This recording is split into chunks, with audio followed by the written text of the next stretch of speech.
জল থেকে বুড়ো শিবকে তুলতে গাজন গানের সঙ্গে নাচতে নাচতে ভক্তের দল আসে চণ্ডী মণ্ডপে। লোকনাথ বেনিরাও আসে তাদের সঙ্গে।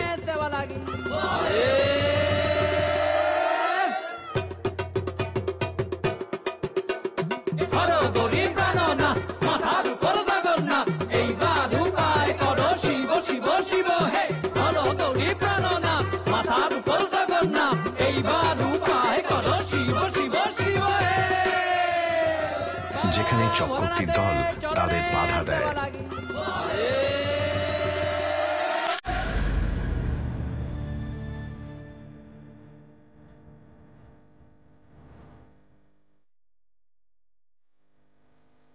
কি চক্রবর্তী মশাই, আপনারা এভাবে পথ আটকে দাঁড়ালেন? পাপ যখন প্রবেশ করে তখন তাকে ঠেকাতে পথ আগলে দাঁড়াতে হয় রামনারায়ণ। শেষে লোকনাথ জলে ডুব দেয়, কিন্তু জল থেকে উঠতে দেরি করায় সবার মধ্যে তৈরি হয় দুশ্চিন্তা।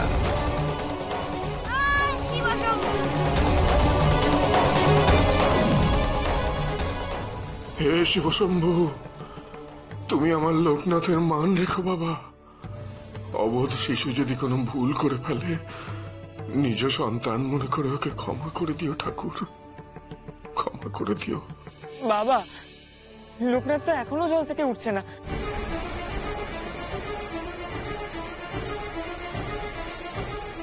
কত করে বললাম এত গভীর পুকুরের জল তলিয়ে গেলে।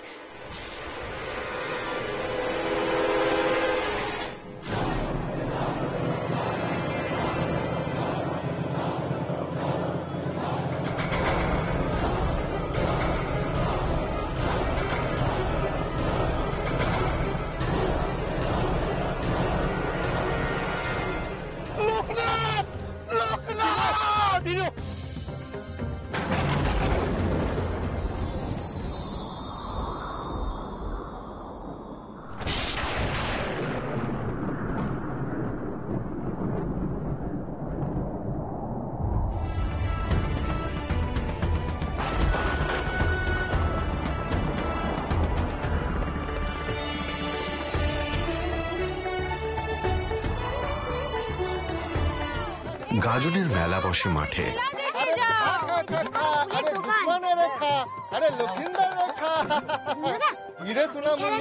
পুজোর ক্রিয়াকর্ম শুরু হয় জমিদার বাড়িতে। আমার কুমার সোনার বরণ কেমন রূপের ছটা, ছাই মাখা এক বড় জুটেছে মাথায় কেমন চটা।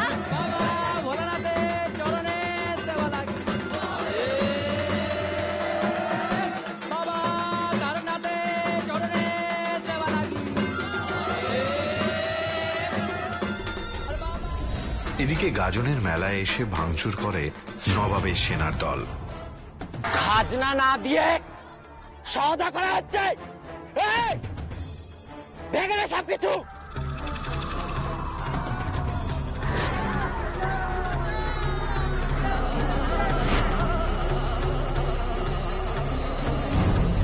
সেনাপতির ইশারায় সুবল সেখান থেকে পালায়।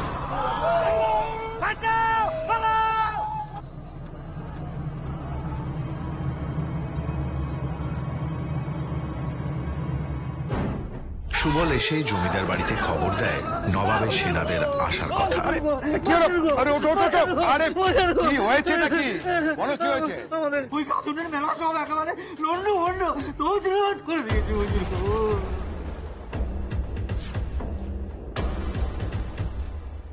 সেনারা চলে গেলে বোঝা যায় নায়েবের সঙ্গে সুবলের কিছু যোগ সাজস আছে।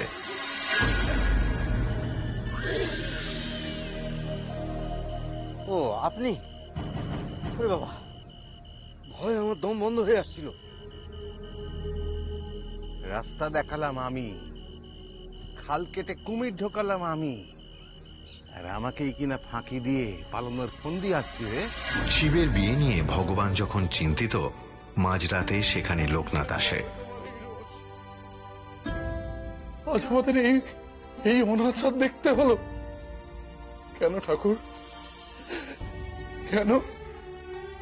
তুমিও যদি মুখ ফিরিয়ে নাও, কে দেখবে আমাদের? কে রক্ষা করবে আমাদের ঠাকুর? কে রক্ষা করবে? ভগবানই রক্ষা করবে গো।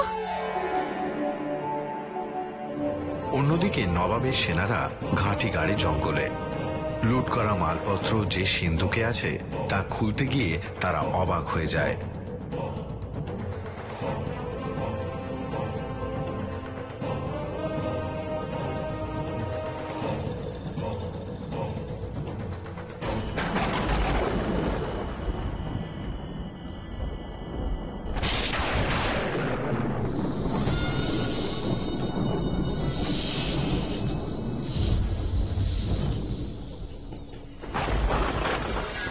শিব মন্দিরের সাপ এসে লোকনাথদের ডেকে নিয়ে যায় জঙ্গলে।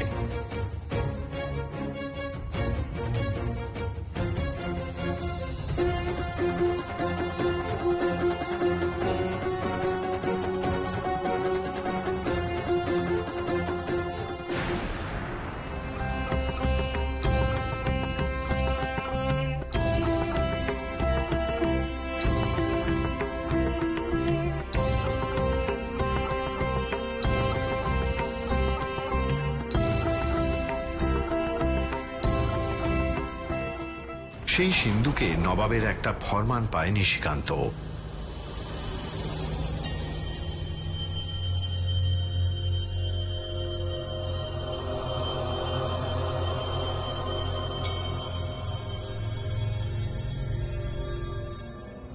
নিশিকান্তরা বুঝতে পারে নায়েবের সঙ্গে যোগ আছে।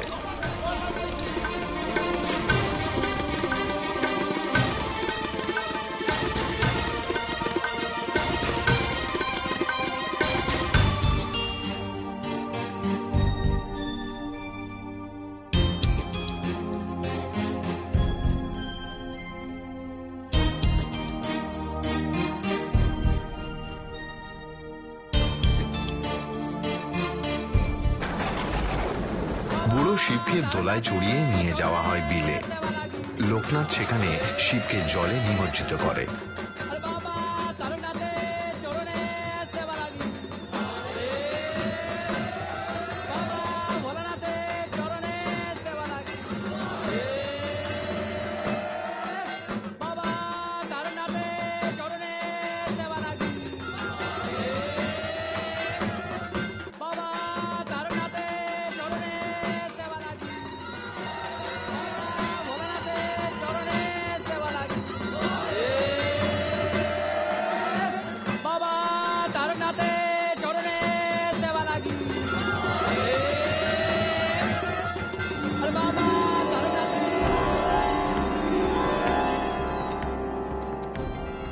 এদিকে সেনাদের হাত থেকে উদ্ধার হওয়া সিন্দুক খুলে দেখা যায় জমিদার বংশের সৌভাগ্যের প্রতীক নীলকান্ত মণির অংশটি উধাও।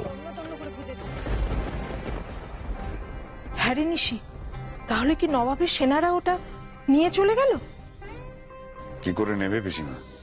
সাপেরা যেভাবে পাহারা দিচ্ছিল, সিন্ধুকের ভেতর থেকে কোনো কিছু নিতে পারবে বলে আমার তো মনে হয় না।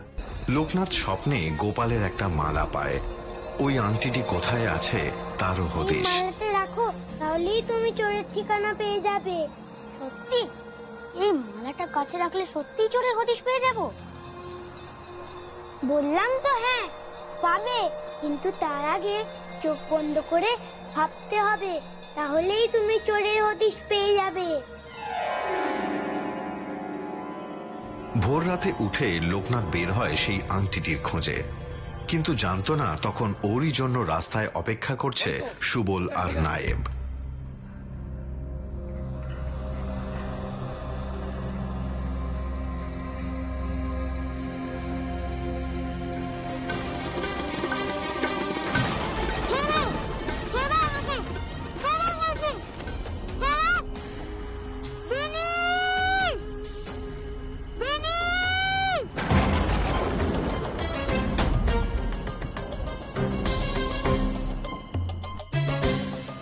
অপহৃত লোকনাথের হাতের মালা থেকে ক্রমাগত ফুল ঝরে পড়তে থাকে নিচে।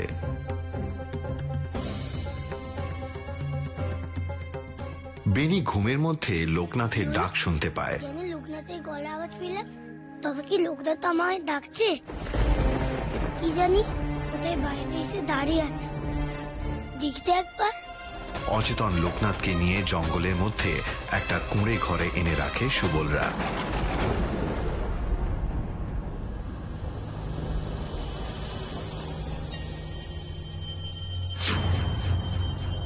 এদিকে ভগবান সুধা লোকনাথের চিন্তায় বিচলিত। লোকনাথকে আবার খুঁজে পাওয়া যাচ্ছে না। আমার আমার মন যে বড্ড কু ডাকছে। তুমি কিছু জানো? আচ্ছা, আমি জানবো কি করে বল? সে কি আমায় বলে কয়ে নিখোঁজ হয়? বেনি ও গোপালকে নিয়ে নদীর ঘাটে আসে। নন্দগোপাল এসে তার গলার মালা দিয়ে যায় ওদের। তুমি বুঝি লোকনাথকে খুঁজতে এসেছো? তুমি কি করে জানলে আমরা লোকনাথকে খুঁজে এসেছি? আমি সব জানি গো।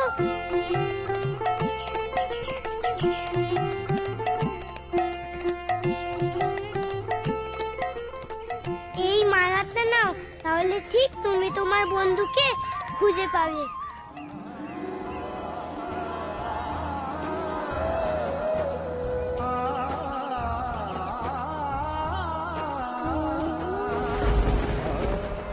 নিশিকান্তরা গোপালের কাছ থেকে শোনে লোকনাথের কথা। লোকনাথকে মনে হয় কেউ ধরে নিয়ে গেছে। সে কি রে? এই গোপাল, তুই কি বলছিস? ঠিকই বলছি গো, আমি আর বেনি তো খুঁজতেও গিয়েছিলাম ওদের, কোথাও পাইনি। এদিকে বেনির নৌকা এগিয়ে চলেছে নদীতে।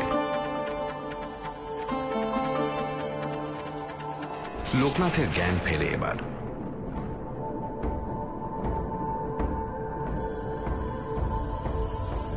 সে নায়েবদের গলা পেয়ে চমকে ওঠে। তুমি না শুধু শুধু চিন্তা করছো? হ্যাঁ, কারা কথা বলছে ওখানে?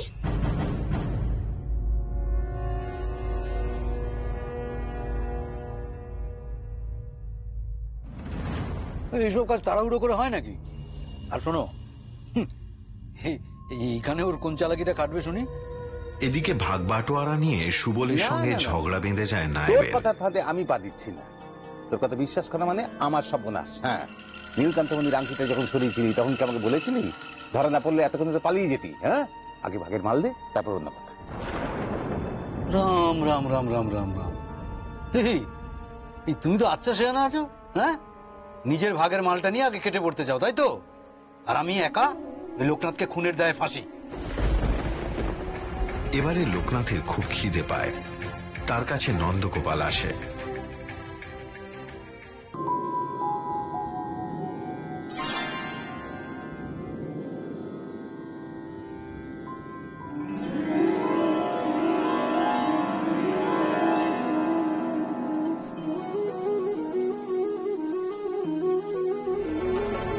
অন্যদিকে নন্দগোপালই বেনিকে জঙ্গলের মধ্যে নিয়ে যায় পথ দেখিয়ে। জঙ্গল থেকে ভয় পেয়ে গেছিলাম, এত বড় জঙ্গল। নন্দগোপাল, লোকনাথ আর বেনি মিলে শেষে সুবলদের বেঁধে ফেলে রাখে সেখানে। বুঝতে পেরেছি, যত নষ্টের গোড়া তুই এখানে দাঁড়িয়ে কলকাঠি যাচ্ছিস।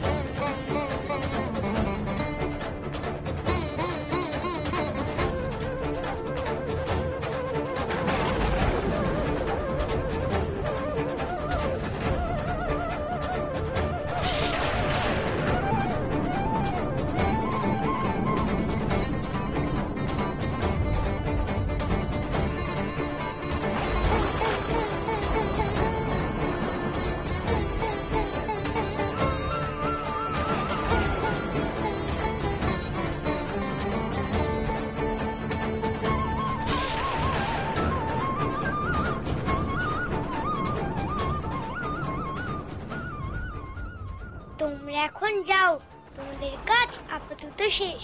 তারপর লোকনাথ আর বেনি যায় জঙ্গলে আংটির খোঁজে। বড় পাতা? হ্যাঁ, নারকেল পাতা তো বড় বড় হয়। তাছাড়া পদ্ম পাতা, কলা পাতা। দূর বোকা, পদ্ম পাতা কলা পাতায় কেউ আংটি লাগায় নাকি?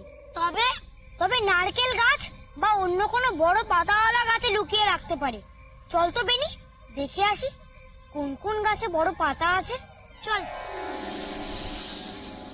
দেবাদিদেব শিব তখন সাধুর বেশে লোকনাথদের আংটি উদ্ধার করতে সাহায্য করে।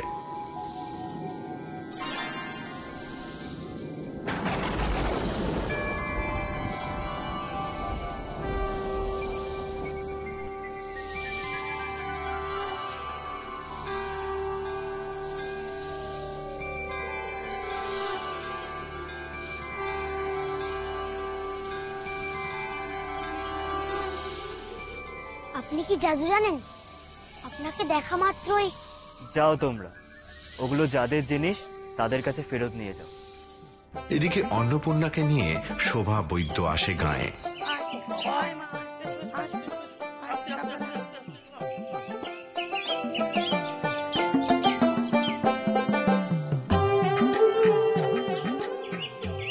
শোভার কাছ থেকে বলরাম সাবিত্রী জানতে পারে অন্নপূর্ণার 7টা বিয়ে ভেঙে গেছে শুধু সে মাঙ্গলিক বলে। বছরের মধ্যে যদি মেয়েটাকে বিয়ে দিতে না পারি, আর এই বছরই আমার অন্য 12 বছর পূর্ণ করবে। 7টা সম্বন্ধ ভেঙে গেছে, তাই তো এত চিন্তা গো দাদা। না না, এত চিন্তা করিস না, আমি তো আছি, দেখছি কি করা যায়। ভগবান গাঙ্গুলির ইশারায় রামনারায়ণের ছেলে বিশ্বের সাথে অন্নপূর্ণার বিবাহ নিয়ে কথা হয়। মাঙ্গলিকের সঙ্গে মাঙ্গলিকের বিবাহ দিতে হবে। বিষে বিষে বিষক্ষয়, তাহলেই সব দোষ কেটে যাবে। কিন্তু কিন্তু এমন পাত্রের খোঁজ কোথায় পাবো আচার্যদেব? সে যা চিন্তা তিনি সব স্থির করে রেখেছেন বলরাম। শুধু শুধু নিজের উদ্বেগ বাড়িও না। হ্যাঁ ঠাকুর, তুমি ঠিক বলেছ। শিব ঠাকুর যদি সাক্ষী থাকেন, নারায়ণ ঠাকুরের সঙ্গে দিদির বিয়েটা হবে, তাহলে দিদির সব দোষ কেটে যাবে। আর দিদির সব দোষ কেটে গেলেই আমি দিদির জন্য একটা ছেলে খুঁজে দেব। ঠিক হয় অন্নপূর্ণার দোষ কাটাতে শিবের সঙ্গে বিয়ে দিতে হবে আগে।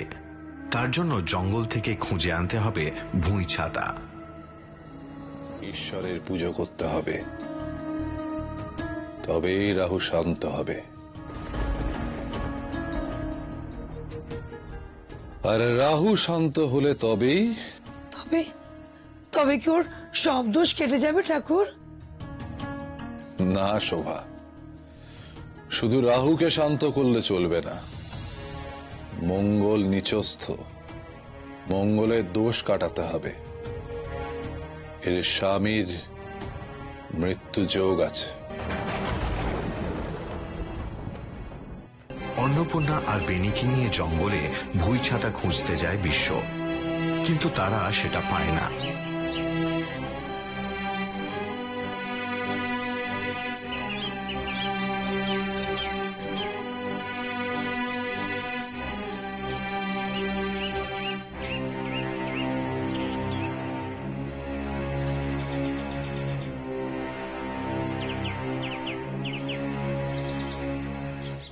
অন্যদিকে নন্দগোপালের দেওয়া ভুঁই ছাতা নিয়ে লোকনাথ অন্নপূর্ণাকে দিয়ে আসে।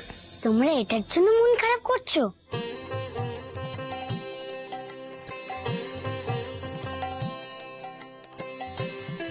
ওমা, তুই এটা কোথা থেকে পেলি? এই সময় গায়ে বাঘের ডাক শোনা যায়। ভগবান পুজো করতে গিয়ে চমকে ওঠে, বুঝতে পারে কোনো অশুভ শক্তি তার কাজে বাধা দিচ্ছে। এই গায়ে বাঘ আছে বলে তো আমি জানি না, তাহলে বাঘের ডাক? তাই তো ভাবছি। ঠাকুর, সত্যি করে বলো, অমঙ্গল হতে চলেছে তাই না? অশুভ শক্তি জেগে উঠছে রে সুধা। অশুভ শক্তি? হ্যাঁ, আর সেই শক্তি আমাকে ভয় পায়। তাই তাই তাই কি ঠাকুর? আর তাই সে আমাকে তার পথ থেকে সরিয়ে দিতে চায়। ভগবানের নতুন প্রতিদ্বন্দ্বী তরিতা মার আত্মপ্রকাশ হয়। তরিতা জানতে পারে তার সাধারণ পথে বাধা ভগবান ঠাকুর। তুই পারবি না,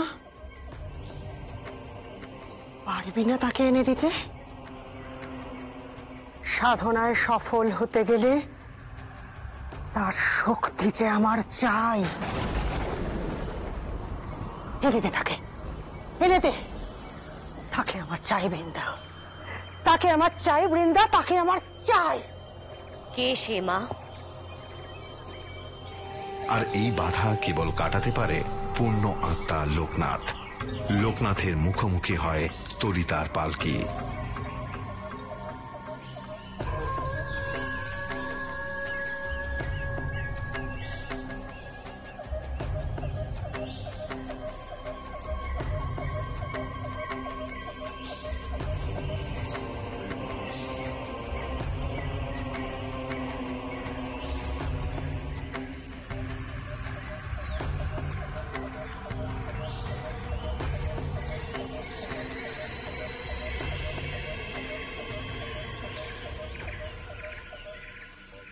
তোমরা কারা গো পিসি?